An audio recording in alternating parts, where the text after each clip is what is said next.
मैं हूं जूही और आइए नजर डालते हैं अब तक की सबसे बड़ी खबर पर।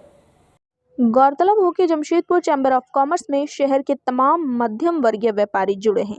इनके अनुसार सरकार से आम नागरिकों के 5 लाख रुपए के टैक्स स्लैब को 10 लाख तक किए जाने की उम्मीद थी, लेकिन इसमें कोई बदलाव नहीं किया गया। साथ ही छोटे और मध्यम वर्गीय व्यापारियों को जीएसटी स्लैब में छूट और कमी की उम्मीद थी, जो पूर्ण नहीं हुआ। इस कारण अधिकतर मध्यम वर्गीय व्यापारियों को इस बजट से निराशा मिली। उन्होंने कहा कि सरकार ने सड़क परिवहन एवं वंदे भारत रेल के लिए कई नए प्रावधान किए हैं, जो स्वागत योग्य है, लेकिन छोटे और मध्यम वर्गीय व्यापारियों एवं आम वेतनभोगी व्यापारियों के लिए इस बजट में कुछ भी बेहतर नहीं है, जिस कारण वे निराश हैं। छोटे व्यापारी को खास करके काफ़ी आशा थी कि सरकार छोटे व्यापारियों को कुछ न कुछ देगी, लेकिन बजट देखने के बाद हम लोग के हाथ में निराशा लगी। और जो इनकम टैक्स का स्लैब है उसको हम लोगों ने सोचा था कि सरकार 5 लाख से बढ़ा करके 10 लाख रुपए तक कर देना चाहिए था, और जो 10 लाख से 20 लाख रुपये जिसकी आय है सालाना, उसको 10% के स्लैब में लाना चाहिए था, और 20 लाख से ऊपर और जिसकी इनकम है उसको 30% स्लैब में लाना चाहिए था। लेकिन सरकार ने इनकम टैक्स से किसी प्रकार की कोई छूट नहीं दी। दूसरी चीज़ कि 2 साल से कोरोना काल चल रहा है। कोरोना काल में छोटे व्यापारियों की कमर जो है टूट चुकी है। आज बहुत से व्यापारी बंद करके काम की तलाश में है कि हमको कुछ तरह कोई काम मिल जाए, हम अपने परिवार का पालन पोषण कर सकें। और स्कूल से बच्चों के नाम कट गए हैं, लोग दुकानों का भाड़ा नहीं थे, दुकान खाली हो चुकी हैं, घर का किराया नहीं दे पाने के कारण घर से उनको बेदखल कर दिया गया है, लोग सड़कों पर हैं।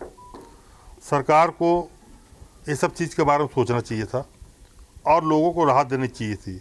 2022-23 का बजट हमारी नज़र में देश के विकास के इंफ्रास्ट्रक्चर को बढ़ावा देने के लिए काफ़ी अच्छा है, परंतु मध्यम वर्गीय और कर्मचारी लोगों के लिए जो आयकर में छूट नहीं है, किसी तरीके की कोई सुविधा मुहैया नहीं करवाई गई है, ये निराशाजनक बजट है। हमारी सरकार को रोजगार के नए नए आयाम निकालने चाहिए थे, ताकि जो अभी फ्री में गरीब लोगों को मुफ्त में सामान दिया जाता है उस पर रोक लगती, बेरोजगार जो लोग हैं रोजगार बढ़ता, इंफ्रास्ट्रक्चर बढ़ाने में देश के विकास में और सरकार को मदद मिलती। हमारी नज़र में ये बजट निराशाजनक बजट है। देश की इंफ्रास्ट्रक्चर को बढ़ाने के लिए, देश के विकास के लिए सही है, परंतु आम जनता के लिए निराशाजनक बजट है। कपड़े के व्यवसाय की बहुत प्रतिष्ठित मांग थी कि उनका जो टैक्स स्लैब है उसे 5% घटाकर मुक्त कर दिया जाए, लेकिन सरकार ने उस पर कोई निर्णय नहीं लिया। मिला जुलाकर सरकार ने व्यवसायी वर्ग की अनदेखी की है और व्यापारी वर्ग से काफ़ी निराश है। जो खाद्य पदार्थ है, जो आवश्यक वस्तु है खाद्य की, जैसे जो डेयरी प्रोडक्ट्स है, दूध के उत्पाद हैं, उसमें सरकार को कर मुक्त कर देना चाहिए था। सरकार ने उसमें कोई रियायत नहीं दी। हाँ, ज़रूर है कि सरकार ने आधारभूत संरचना को मजबूत करने के लिए सरकार ने कई कदम उठाए हैं। 25,000 किलोमीटर के हाईवे बनाने का सरकार ने निर्णय लिया है। सरकार ने कुछ ऐसे भी निर्णय लिए हैं जैसे कि डिजिटल पासपोर्ट, जो एक जनहितकारी निर्णय है। इसके अलावा दिव्यांगों को टैक्स में छूट दी है। डिजिटली लेन देन को बढ़ाने के लिए डिजिटल करेंसी को लाने की घोषणा की है।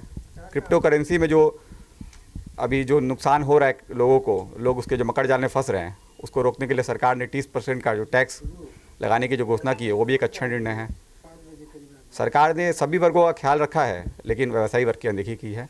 दिन भर की तमाम बड़ी खबरों के लिए आप इसी तरह हमारे साथ बने रहें और हमारे चैनल को लाइक और सब्सक्राइब करना ना भूलें।